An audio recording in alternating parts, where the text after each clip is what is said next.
ثابت. ايوه كده الله ينور. كوي من ضرب صوت بس 3 عملت 8 2 3 4 5 6 7 8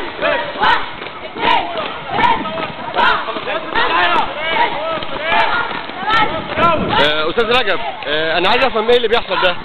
والله يا استاذ عصام احنا بنحاول نعمل كده حاجه زي عرض رياضي ان شاء الله هنعمله هنا في يوم في طابور المدرسه الصبح ان شاء الله. وزي ما انت شايف اسره التربيه الرياضيه كلها بتشارك فيه، حتى من خارج اسره التربيه الرياضيه والله. يعني زي ما انت شايف مستر حجاج حتى جه يشارك معانا برضه. وزي ما انت شايف الولاد متحمسين جدا وشغالين شغل بسم الله ما شاء الله عليه يعني. الله شكرا استاذ رجب. استاذ حجاج، هو انا شايف منظر غريب، يعني حضرتك مدرس لغه عربيه ومع ذلك بيشارك معانا، ايه رايك في الكلام ده؟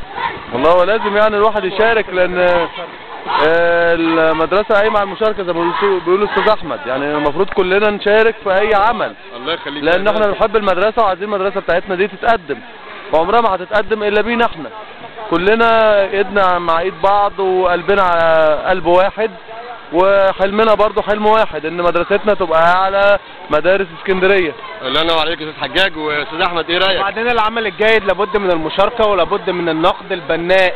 الله يخليك. القائم على العمل لازم ياخد بالنقد ده ويعمل طبعا انا يعني موافق على كلام الاستاذ حجاج والاستاذ احمد. احنا لازم نبقى في تقدم دايما، لان مدرستنا تكبر، احنا بنكبر بيها وهي بتكبر بينا. شكرا مستر سعد، شكرا ربنا يخليكم. تمام الله ينور الرجاله. نشوف استاذ كريم. استاذ كريم معلش، ايه رايك في العرض الجميل ده؟ ان شاء الله. الله ينور، انت بتعمل شغل حلو قوي ان شاء الله. بس احنا مشكله ان احنا كنا مزنوقين في فتره بسيطه، بس ان شاء الله هنعمل عرض حلو وان رجالتنا هيشرفونا بقى ان شاء الله. شكرا استاذ كريم.